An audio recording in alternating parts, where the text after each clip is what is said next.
What we found was that organizations that had strong norms for adaptability that were widely shared and strongly held, those organizations perform much better. They perform better in terms of net income growth. They perform better in terms of revenue growth. They perform better in terms of the market to book value of the company. They perform better in terms of employee ratings. And they perform better in terms of analyst recommendations to buy the stock. So this is really the first study that demonstrates conclusively that there are very clear relationships between culture in an organization and firm performance.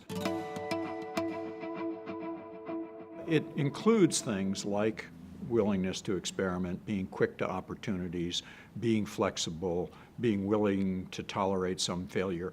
So all these are specific behaviors that I think managers can be thinking about when they're encouraging people to be adaptable. So it's not just a global label that means nothing. It has some very concrete meaning that can be managed. When managers think about culture in organizations, they should be sensitive to the fact that what they're really trying to do are create norms, create expectations among employees around this notion of adaptability, and to make sure that those norms are widely shared within the organization. We've actually looked at how managers create cultures, and there are really four big mechanisms that managers use. First of all, the signals that they send.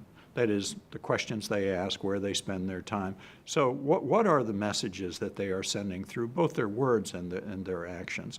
The second lever that we talk about is the involvement of people, getting people engaged so that people understand that what they're doing is important. The third big lever that managers use to shape culture has to do with the vivid illustrations that they send to people. Sort of what gets held up as exemplary, what is recognized and approved of.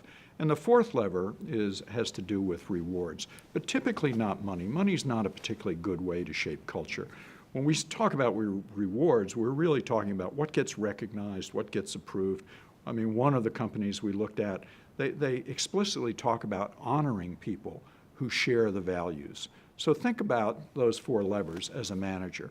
Then what I can do is I can use these four levers to think about what are the signals I'm sending about, is it okay to explore new avenues? Is it okay to take the initiative? Is it okay to be fast? Is it okay? And if you use those four levers and you constantly repeat the messages, then people begin to understand that, look, this is important. You know, Jack Welch said something interesting about culture. He said, most managers fail at managing culture because they get bored. I mean, we give the same talk 5 times and we want to give another talk.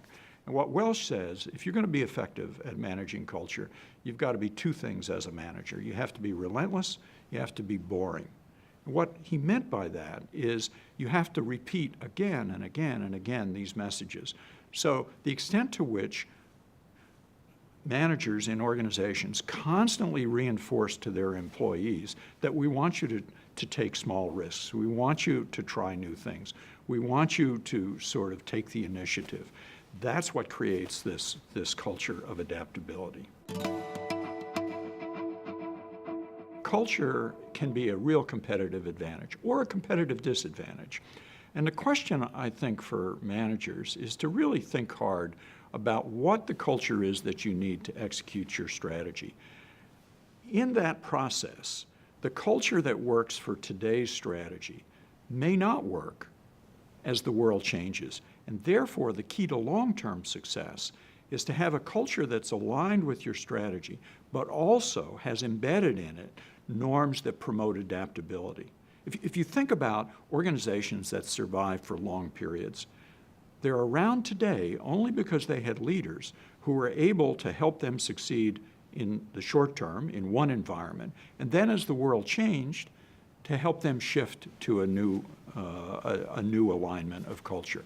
And the norms for adaptability are what we believe help them do that.